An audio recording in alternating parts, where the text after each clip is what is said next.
झालावाड़ राजस्थान में ही है, बाड़मेर भी राजस्थान में है।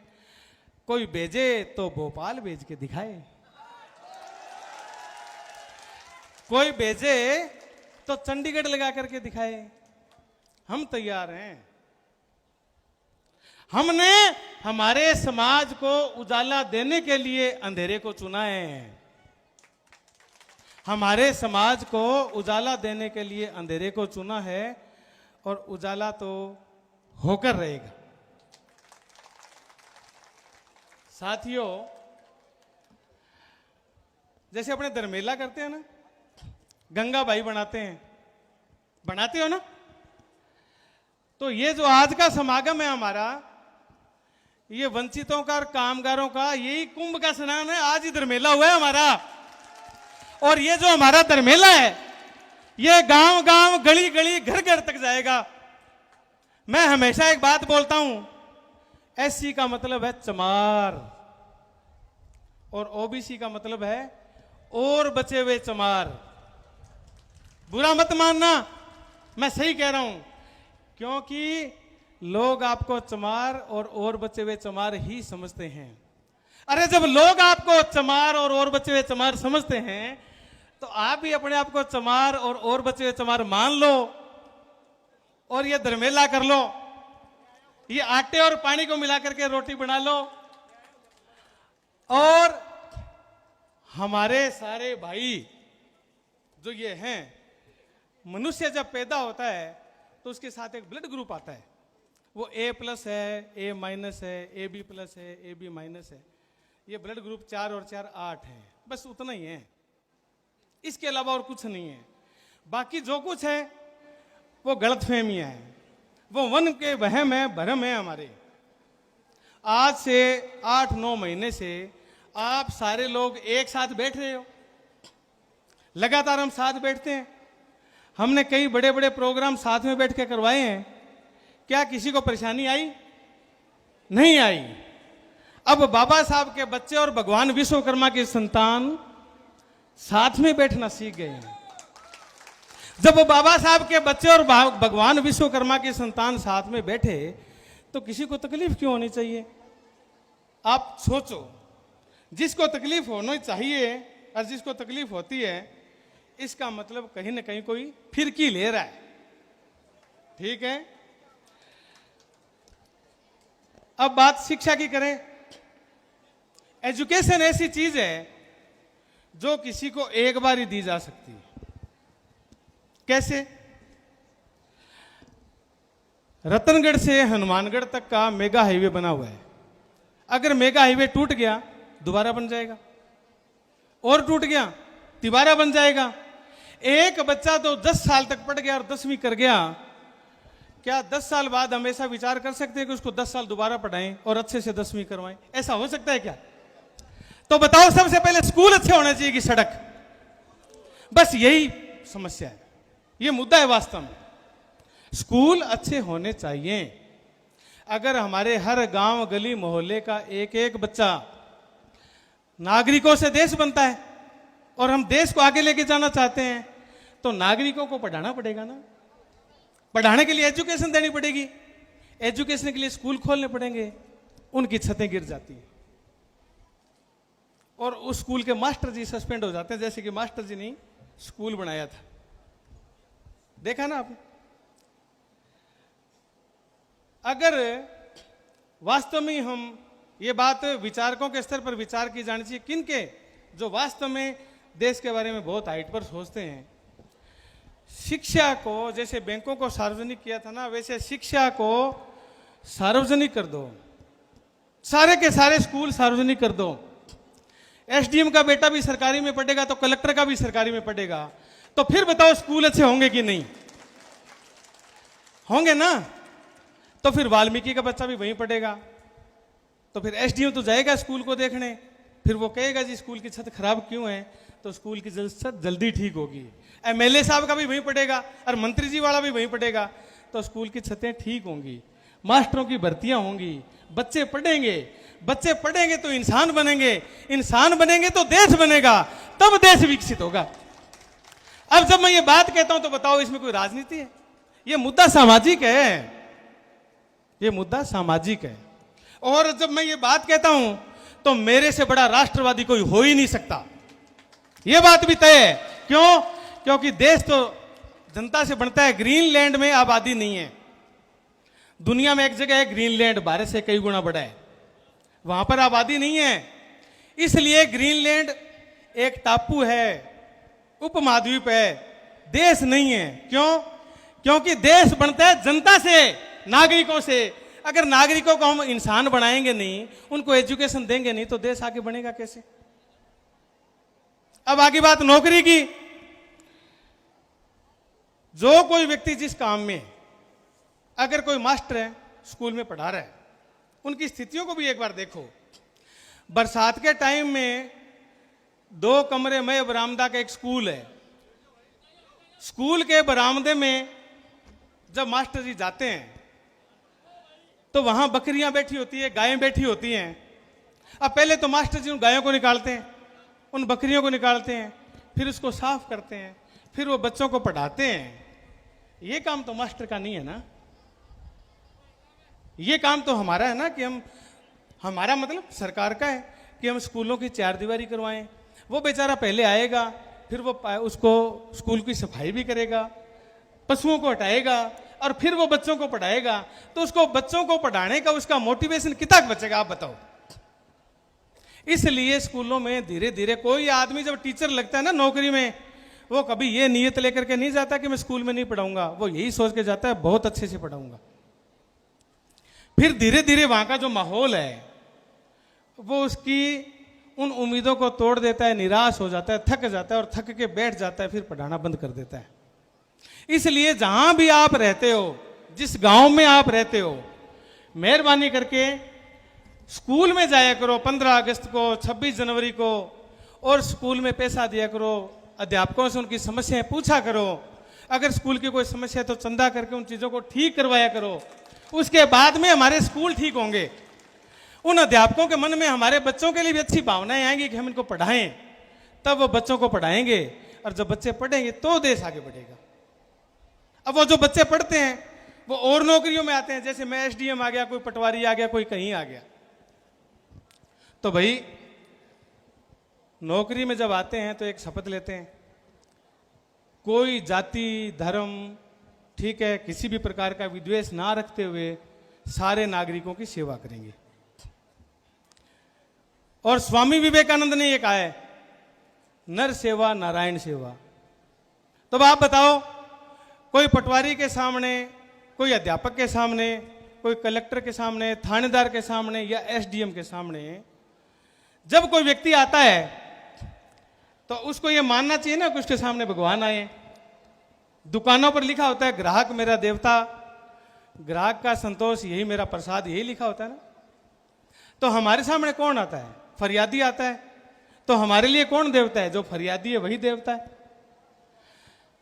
जब फरियादी मेरे सामने देवता है और नर सेवा नारायण सेवा कहते हैं, जनता ही जनार्दन है, तो आप बताइए कि जब मेरे सामने कोई फरियादी आए तो मैं उस फरियादी की ओर देख के काम करूं या कोई आका की ओर देख के काम करूं? फरियादी की ओर देख के काम करूं ना, बस यही काम मैं करता हूं हर जगह। मेरी आज तक जहां भी पोस्टिंग रही है आप जाकर के पूछिएगा, हमने हर जगह फरियादी को भगवान मान करके काम किया और करेंगे। लेकिन समस्या कहां है? समस्या यह है कि कुछ लोग चाहते हैं कि पहले हम उनके इशारे का इंतजार करें, वो कहें तो हम काम करें, और वो कहें तो हम काम रोकें। तो भैया मैं हमेशा कहता हूं, हम अधिकारी हैं, जनता के सेवक हैं, जनता का काम करने की तनख्वाह मिलती है वो करेंगे। हम पेचकस और प्लास नहीं है। हमारे माध्यम से कोई आदमी को कसा नहीं जा सकता और किसी को ढीला नहीं किया जा सकता भैया, ठीक है। और वो जितने भी अधिकारी नीयत खराब करके और किसी के इशारे पर काम करते हैं और फिर देखते हैं कोई रोता हुआ जाए तो जाए, फिर दरबार में जाएगा, फिर वहां से इशारा लेकर के आएगा, फिर 10 साल की गुलामी भी लिखवा के लाएगा। सही कह रहा हूं ना मैं? ऐसा होता है। ये मंच पर और लोगों को बोलना चाहिए, मुझे बोलना पड़ रहा है। ये मंच पर और लोगों को बोलना चाहिए था, मुझे बोलना पड़ रहा है। तो भैया हम तो सिर्फ सामने वाले फरियादी को भगवान मानकर उनका काम करते रह, हमेशा करेंगे, करते रहेंगे। क्यों करते रहेंगे पता है? मजदूर का बेटा हूं, चिनाई के मिस्त्री का बेटा हूं, आधा चिनाई का काम मेरे को आता है। अगर एसडीएम नहीं होता तो मैं भी चिनाई का मिस्त्री होता। तो मेरे सामने अगर कोई चिनाई का मिस्त्री आए, कोई लकड़ी का मिस्त्री आए, कोई वाल्मीकि आए, तो मेरे मन में उसके लिए दर्द पैदा होगा कि या सोचूं कि मैं इशारे का इंतजार करूं। भगवान ने दिया इशारा कि आप एसडीएम की कुर्सी पर बैठो, बस एक इशारा काफी है, जनता आ रही है उनका काम करते। इसमें पाप कहां है? लेकिन जब इशारे वाले लोग कहते हैं कि हमारे इशारे से करो, वहां समस्याएं खड़ी होती। हम हमेशा ये कहते रहे कि मेहरबानी करके हमें पेचकस प्लास मत बनाओ, क्योंकि अगर हमें आप पेचकस प्लास समझोगे तो जिसे आप पेचकस प्लास समझ रहे हो ना, उसके प्लास के ऊपर पीछे रबड़ का लगा होता ना डंडा, वो रबड़ लगा नहीं है, करंट आ जाएगा। मैंने बताई ये बात कि करंट आ जाएगा, लग जाएगा, मर जाओगे। समझ में नहीं है ये बात। और मेरे समाज के लिए ये नौकरी वोकरी तो बहुत छोटी चीज है, जिंदगी भी दे दूंगा मैं। और एक बात इसके साथ ही क्लियर कर दूं, बार बार ये आती रही है, ये बार बार बात आती रही है, इसलिए इसको भी क्लियर कर दूं। हम अपनी जिंदगी में चुनाव नहीं लड़ेंगे, ये बात भी तय है। क्योंकि बार बार जब हम अपने समाज में बैठ के बात करते हैं तो लोग कहते हैं कि एसडीएम को तो एमएलए बनना है। अरे भाई, एसडीएम प्रमोशन होके कलेक्टर बनेगा, वो एमएलए क्यों बनेगा? उसको क्या नौबत आ रही है? आप क्यों अफवाहें फैलाते हो? और 6 बजे के बाद में मैं किसी कामगार के घर में पैदा हुआ, 60 साल के बाद में गिलास फिर खाली हो जाना है, फिर मैं वापस अपने समाज में जाके बैठूंगा ना। तो आज अगर मैं समाज में जाके बैठूंगा नहीं तो कल फिर मेरे को समाज कैसे बिठाएगा? बहुत सारे अफसर हैं, कोई थानेदार है, कोई तहसीलदार है, कोई पटवारी है, कोई कलेक्टर है। जब तक वो पद पर रहते हैं तब तक समाज में जाते नहीं है। जब गिलास खाली हो जाता है फिर जाते हैं। फिर वो क्या करते हैं? वो गिलास को साइड में रख देते हैं। ये जनता सब जानती है, ये जनता सब जानती है कि भरा हुआ जब गिलास था तब हमारे पास था कि नहीं था। बस इतनी सी बात है। जयपुर में रहता हूं, किराए के फ्लैट में रहता हूं, मेरी कोई सी भी जांच करा ले, मेरे पास कुछ नहीं है, ठीक है? तो फिर मेरे को डरने की क्या जरूरत है भाई? और 60 साल के बाद में वापस समाज में जाके बैठेंगे, तो जो 60 साल के बाद में जाके बैठेंगे तो आज बैठने में क्या दिक्कत है? जब हम हमारे समाज में जाके बैठे, समाज का मतलब समझ लेना भैया, कामगार और सारा वंचित समाज। कौन सा? आटा और पानी दोनों। जब हम अपने समाज में जाके बैठे तो भाई किसी को क्यों तकलीफ हो, क्यों होनी चाहिए? मेरे बच्चों की शादियां कहां करूंगा? और जब मैं मरूंगा मेरी अंतिम क्रिया कौन करेगा? और मेरे 12वें तक मेरे घर पे कौन बैठेगा? मेरा समाज बैठेगा। तो फिर हम उनको आज भी याद रखेंगे, रिटायरमेंट के बाद भी याद रखेंगे। और कोई मेरे को याद रखना चाहे तो आज याद रख ले, जैसा आज हूं वैसा ही हमेशा रहूंगा। आप लोग क्या करो? आप लोग एक काम करो, ये जो वहम पैदा किया गया है वो ऊंचा है और वो नीचा है, इन बातों में कुछ नहीं रखा है। आपकी स्थिति सड़क पर रेंगते हुए कीड़े मकोड़ों जैसी है, इससे ज्यादा कुछ नहीं है। दोनों सड़क पर रेंग रहे हो। आप चाहे कहीं भी कुछ भी रहो और कितनी मर्जी गलत फहमियां पाल लीजिए, जो मैं कह रहा हूं ना वो शाश्वत सत्य है, बस उसको वेदों में लिखा नहीं गया। तो बताइए, जब हम कहते हैं कि भारत एक होना चाहिए और मैं कहता हूं कि हम सब भारतीय हैं और समस्त भारतीय हमारे भाई बहन हैं, तो भाई जब इतने लोगों को बुला रहा हूं तो मेरे भाई बहनों को तो बुला रहा हूं, क्या परेशानी? क्या परेशानी? क्या दिक्कत है? कोई दिक्कत नहीं है। मेरे को कोई लालच नहीं है, ना तो मेरे को वोट लेना है जो मेरे को लालच हो कि मैं 36 कौम की, 35 कौम की, 10 कौम की या 5 कौम की बात करूं, ठीक है? और हमें नौकरी करनी है, सरकार तनख्वाह देती रहेगी, उतने में गुजारा चलता रहेगा, ठीक है ना बात? लेकिन जिंदगी एक बार ही आती है, ये आप सब लोग भी याद रखना, एक बार भी आती है। इसलिए समाज में बैठना सीखो। और समाज कौन सा है? सारा कामगार समाज और सारा दलित समाज। जब विश्वकर्मा की संतानें और भीमराव अंबेडकर के बच्चे एक साथ बैठेंगे तो आपको मुक्ति मिलेगी, आपको मुक्ति मिलेगी। और ये जो गलतफहमी है हमारी छुआछूत की, वो ऊंचा मैं नीचा सब वहम है। आज तक मेरे साथ में वाल्मीकियों से लेकर के और सारे लोग चल रहे हैं, क्या किसी को दिक्कत आई? क्या कोई लोग आपस में लड़े? और मेरे पर जातिवाद का टैग लगाते हैं। मेरे 10 महीने की नौकरी में मैं अन्न जल लेकर के कसम खा सकता हूं, मेरे दफ्तर में आने वाला कोई भी आदमी चाहे वो किसी भी जाति का हो, धर्म का हो, हमने उसको भगवान मान के काम किया है। अगर इसका प्रमाण चाहिए तो गौरी शंकर में एक ब्राह्मणों का घर है, उनकी जमीन 37 साल से कुर्क थी, 37 साल से बेचारे रो रहे थे। वाजिब काम था, बताओ होना चाहिए कितनी? होना चाहिए था। तो बताओ मैं उसकी जात देखूं कि उसका काम देखूं? काम देखूं ना, तो मैंने उस ब्राह्मण का काम किया था। क्यों? क्योंकि मेरे सामने जो आदमी आएगा मेरे दफ्तर में, वो मेरे लिए भगवान है। ये धारणा बनाइए आप। और जो लोग हमारी फिजूल की चुगलियां करते थे, हमारे साथ लगते नहीं थे, वो समझते क्या हैं? वो भले कुछ भी समझते हो, ये जनता है ना, ये सब समझती है भैया। ये राम कुमार को भी समझती है तो श्याम कुमार को भी समझती है। ठीक है? न्याय के लिए क्या न्याय मांगना पाप है? और अगर न्याय मांगना पाप है तो फिर कोर्ट क्यों खोले हुए हैं? तो फिर सामाजिक न्याय मांगना कौन सा पाप है? क्यों नहीं मांगा जाना चाहिए सामाजिक न्याय? सामाजिक न्याय के लिए सामाजिक मुद्दे पर लोग इकट्ठे होते तो तकलीफ क्यों होती है और क्यों होनी चाहिए? क्यों तकलीफें होनी चाहिए? रेंगते हुए लोग, मार खाते हुए लोग, जिनका कभी मर्डर हो गया, कभी बलात्कार हो गया, कभी मारपीट हुई, और फिर उसको आप कहो कि चुप भी रहो, बोलो भी मत, ऐसे कैसे हो सकता है? ऐसा संभव नहीं है, ऐसा संभव नहीं है। ये जिंदगी एक ही बार की है। हौसले के साथ जियो और ताकत के साथ जियो।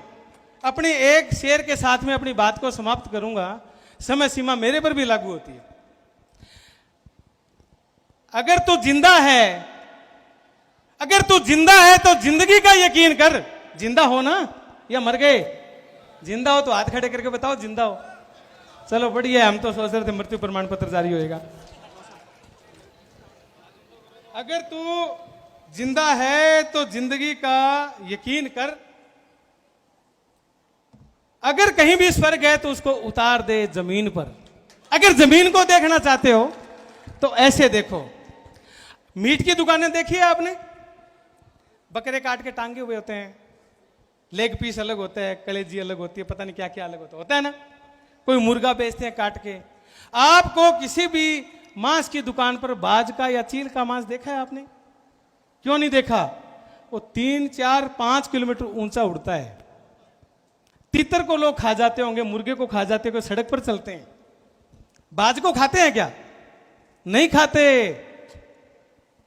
बाज को कोई खाता नहीं है ना, बाज को शिकार करता है। बाज कहां बैठता है? गुरु गोविंद सिंह के कंधे पर बैठता है, 10वें गुरु के। बाज वहां बैठता है। मैं अब अपनी वाणी को विराम दे रहा हूं इस अंतिम शेर के साथ में। परों को खोल, परों को खोल, परों को खोल के जमाना उड़ान देखता है। यूं जमीन पर बैठ करके क्या आसमान देखता है। बाज बनो बाज।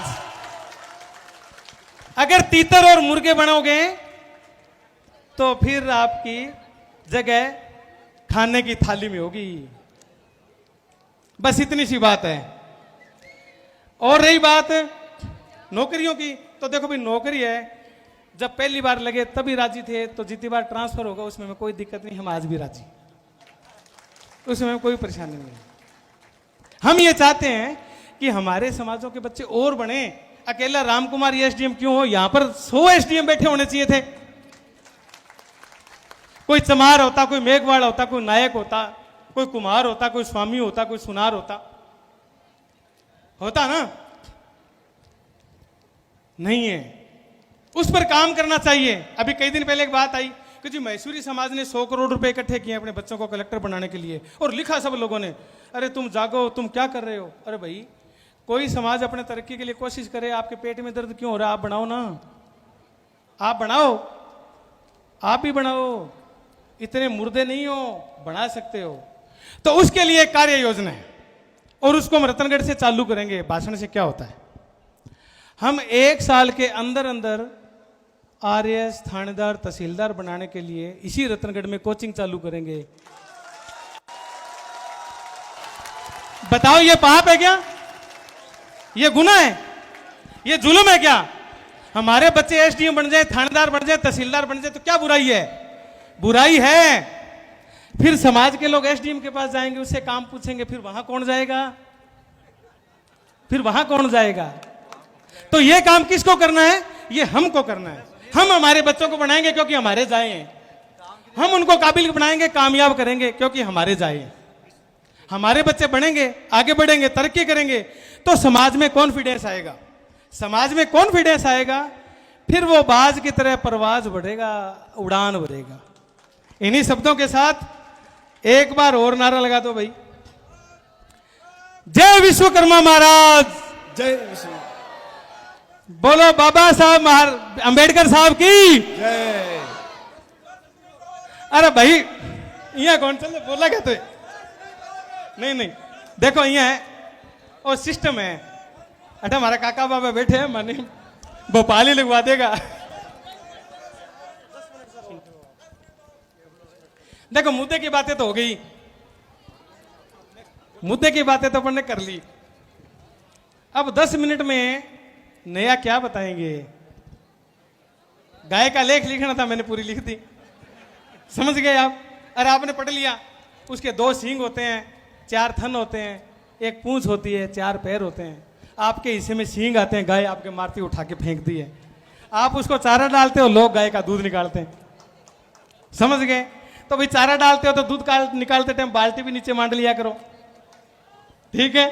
ताकि गाय का दूध हम निकालें, खीर हम बनाएं और खीर हमारे बच्चे खाएं, खीर हमारे बच्चे खाएं। ताकत बनाओ अपने आप में, हौसला बनाओ, शर्माओ मत। मैं 28 साल से नौकरी कर रहा हूं, 28 साल से। 1997 में लगे थे, 28 साल हो गए, जिंदा हैं अभी। क्या हुआ? मकान नहीं बना ना, कोई बात नहीं, कोई दिक्कत नहीं है। रतनगढ़ आएंगे तो 100 लोगों के घर कहीं भी रोटी खा लेंगे, नहीं क्या? और ऐसे 2-4 जगह अगर कोई प्रोग्राम हो गए, फिर माने रोटी को कठे दिक्कत है, कोनी कठे चाय पियाना होसी, कोई रोटी खुआना होसी, है ना? डर जब तक हम अपने मनों में रखते हैं तब वो हमारा है। जिस दिन उस डर को आपने अपने मन से निकाल दिया, उस दिन वो सामने वाले का है। आप अपने मिशन में कब तक सफल होते रहोगे? जब तक आप अपने नियत से ईमानदार होगे। याद रखना इस बात को, जब तक आप अपनी नियत से ईमानदार होगे ना और समाज के लिए न्याय के बारे में सोचोगे, तो समाज ऐसे इकट्ठा होगा जैसे आज 16,000 लोग इकट्ठे हुए हैं। लेकिन अगर नियत में ईमानदारी नहीं होगी तो फिर समाज भी साथ नहीं आएगा। कई बार कोई समाजों के प्रोग्राम होते हैं, हमें भी बुला लेते हैं,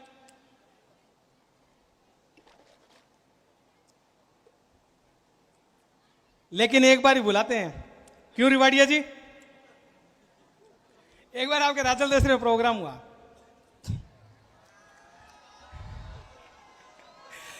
युवा कुमार महासभा राजल देसर। अब हमें बुला लिया, माननीय विधायक साहब भी पधारे थे, तो भैया हम गए, लोग बैठे 120-130, वो भी हमारे आने के बाद। जब हम गए तब तो 15-16 ही। फिर हम बताओ अगर लोग तो आ गया थे तो आओ, फिर गांव वाला लोग आया, कभी आया ही होना कोई। आगे देखो तो भी एमएलए साहब भी ऐड है, मंत्री जी भी ऐड है, एसडीएम साहब भी ऐड है, तब यही था एसडीएम, ये सब ऐड है। फिर सब ने अच्छी अच्छी बातें कही, हम तो अच्छी बातों कहने के आदी नहीं है, तो हमने तो वही कही जो कहनी चाहिए थी। मैंने कहा भाई, जब ये 5-7 दरिया आपने बिछा रखी है लोगों को बिठाने के लिए, और 125-150 कुर्सियां लगा रखी है लोगों को बिठाने के लिए, तो 500 लगा लेते हैं। और घने है यहां पर, कोई नाई है, कोई स्वामी है, कोई सुथार है, कोई कुम्हार है, कोई मेघवाड़ है, कोई वाल्मीकि, बुला लेते। उनको भी छींक आती है क्या उनको बुलाने में? फिर कितने लोग होते बताओ रिवाड़िया जी वहां पर? फिर वो युवा कुमार महासभा का जो था ना पंडाल, उसमें लोग आते नहीं, जैसे आज इसमें नहीं आए। सही कह रहा हूं? ऐसी ही बातें मैंने कई और सामाजिक फंक्शनों में कह दी, तो फिर हमारे समाज बंधुओं ने बुलाना बंद कर दिया कि ये तो कुम्हार नहीं, ये तो कामगार है। अब उनको ये समझ में नहीं आता, कह रहे भाई कामगार जो है, कामगार में भी तो कुम्हार ही है, स्वामी है, सुनार है, लुहार है, चमार है, यही तो हैं जो हाथ से काम करके कमाते हैं, खाते हैं, वही तो हैं। जाति क्या है? मन का वहम है। जाति वो भैंस है जो हर 40 साल में ब्याती है और एक नई जाति पैदा हो जाती है। आप देख लो, कल तक गंगानगर में, एक कुमारों का एग्जाम्पल बता दूं, गंगानगर में क्षत्रिय कुमार नहीं थे, लेकिन पिछले 6-7 साल से पैदा हो गए ना। अब वो प्रसव धीरे धीरे होता है, तो 10 साल में जापा पूरा हो जाएगा, क्षत्रिय कुमार पैदा हो जाएंगे। अरे हम कहते हैं कि तलवार तो लोगों ने छोड़ दी, उसको जंग लग गई, आप काहे को पकड़ रहे हो इसको? अरे कृपाण बनाओ छोटी सी, जो गुरु गोविंद सिंह ने दी थी, हर एक सिख के पास में होती है, स्वाभिमान से जीता है। बैठे बिठाए फर्जी नाम ढूंढते रहते हैं। ऐसे 40 साल में हर जाति में एक जाति पैदा होती है। जाटा मेघवाड़ पैदा हो गए, बासी मेघवाड़ पैदा हो गए, जांगिड़ पैदा हो गए, सुथार पैदा हो गए, जांगिड़ ब्राह्मण पैदा हो गए, ऐसे पैदा होते हैं ना। आप इनका इतिहास उठा के देखो, ये पिछले 30 साल, 40 साल, 50 साल की ही पैदाइश है, उससे पहले ये नाम नहीं मिलते आपको। क्यों? क्योंकि जाति वो भैंस है जो 40-50 साल में ब्याती है, एक नई जाति लेके आती है। तो इस वहम में जीते क्यों हो? जाति बनाओ कामगार, गोत्र क्या है? कुमार। जाति बनाओ कामगार, गोत्र क्या है? सुथार। जातियों को एक कर दो ना, दिक्कत क्या है? जातियों को एक कर दो, एक करोगे तो आगे बढ़ोगे ना। हमारे नेताजी ने एक बात कही थी, बंटोगे तो कटोगे। कहा ना, क्या कहा? बंटोगे तो कटोगे। तो मैं कह रहा हूं इकट्ठे हो जाओ। इकट्ठे हो जाओगे तो बंटोगे नहीं, और बंटोगे नहीं तो कोई माई का लाल आपको काट नहीं पाएगा। ये जो हमारे नेता बैठे ना जितने भी, ये समाज की बात क्यों नहीं करते पता है आपको? ये बात भी मैं आज क्लियर कर दूं, क्योंकि जब नेताओं का कत्ल होता है ना, तो आप आते नहीं हो। आपके समाज के कोई भी नेता की टिकट कटती है, चाहे कोई से मेघवाड़ की कटे, चाहे कोई से रेगर की कटे, चाहे कोई कुमार की टिकट कटे, चाहे कोई नाई की कटे। क्या आप लोगों ने कभी कोई अपना रोष प्रकट किया? नहीं किया। क्या आपने कभी अपने नेता को पाला है? क्या कोई 2 रुपये उनको रखे? कह रहे भाई साहब खेमाराम जी थे तो मारे खातिर बाजो, अठे इतनी दूर चला गया, गाड़ी में 2000 रुपये ला गया थे, ले लो। कहने दिया खेमाराम जी के? दे कौन कोई। जेब ढीली नहीं करते। जेब कहां ढीली करते हैं? बेंत पड़ता है वहां करते हैं। तो जब नेता को सल्टाया जाता है तब हम नेता के साथ होते नहीं। नेता संघर्ष कर रहा होता, जो महेंद्र जी गहलोत ने बताया, उस टाइम में हम नेता को सहयोग करते नहीं है। हमारे समाज के ही तो हैं, बाहर के तो नहीं है ना। सारे कौन है? कोई कुम्हार है, कोई सुथार है, कोई चमार है, यही तो बैठे हैं। तो हम इनको सहयोग करते नहीं। इनकी फैक्ट्रियां नहीं चलती है इनमें से किसी के भी, चाहे कांग्रेस का नेता और चाहे बीजेपी का नेता, किसी की फैक्ट्री नहीं चलती। चलती है क्या किसी के? बेचारे गुजारा करते हैं। मैं खेमाराम जी की गाड़ी में आया था, टैक्सी नंबर था उसका, मंत्री रहे हैं पहले। ये दर्द हमारे समाज को भी तो होना चाहिए ना। ये दर्द हमारे समाज को भी होना चाहिए, तब हम अपने नेताओं को पालना सीखेंगे। जब हमारे नेताओं को हम अपने बच्चों की तरह पालेंगे, तो फिर हमारे नेता, जैसे हमारे बच्चे हमारी सेवा करें ना बुढ़ापे में, वैसे हमारे नेता हमारे समाज की सेवा करते हैं। अब आप अपने नेता को पालते नहीं हो, और आपके नेता का कभी तिया हो जाए तो आप उसके तिये पर जाते नहीं हो। तिया का मतलब उसको जब राजनीतिक रूप से सल्टाया जाता है। तो जब आप अपने नेता के काम के नहीं हो, तो फिर नेता आपका काम क्यों करेगा? गलत कह रहा हूं क्या मैं आपको? ये सही है ना?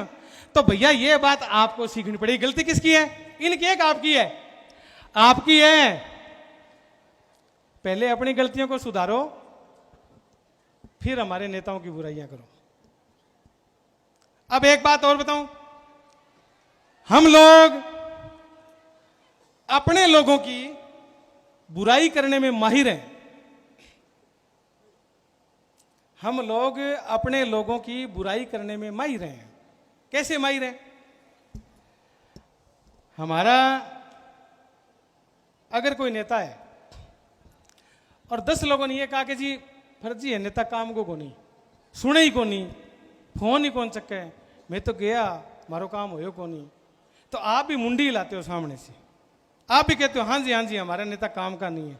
अरे अपने नेताओं की ब्रांडिंग करो, कर मारो नेता बड़ा जोरदार है। मनोज जी को तो कहने के बड़ा खतरनाक आदमी है, खेमाराम जी जबरदस्त आदमी है, डूंगराम जी को बात ही की है, दौलत राम जी पर को कोई मर्द आदमी को नहीं। इया बोलना सीखो आपका नेता खातर।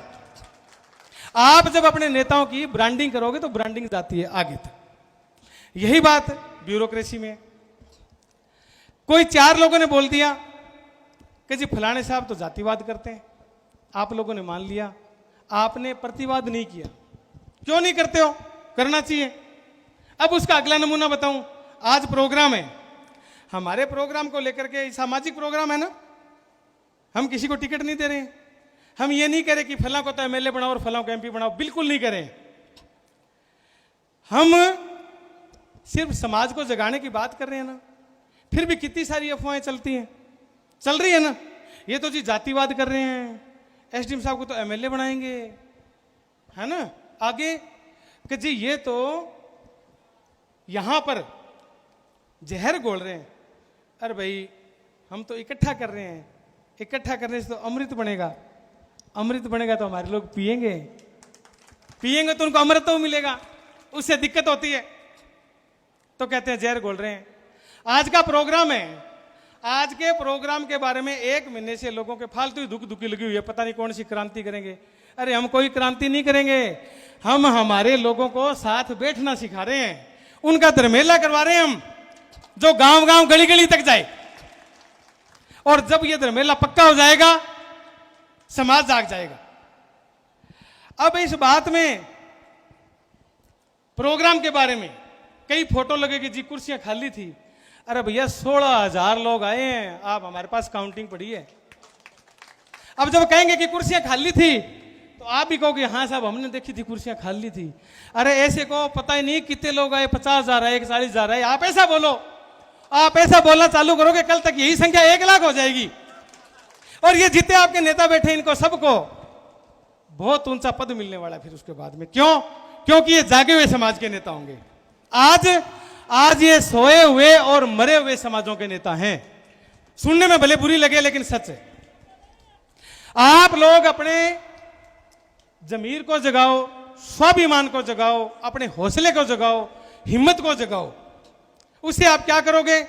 आप बच्चों को एजुकेशन में आगे लेके जाओगे, आपके बच्चे आईआईटी करेंगे, आईएएस बनेंगे और बड़ी बड़ी रैंक पर आएंगे, बिना रिजर्वेशन भी बन जाएंगे।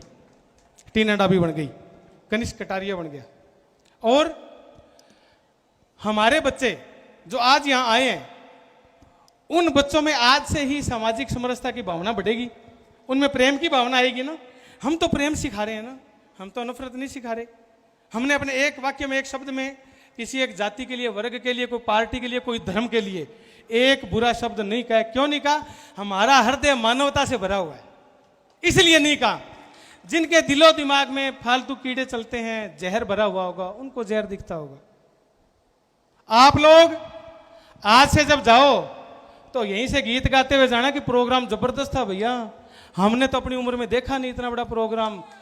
और सच में ही आपने प्रोग्राम तो देखा होगा भाई, लेकिन कामगारों का और वंचित वर्गों का इतना बड़ा प्रोग्राम आपने नहीं देखा होगा।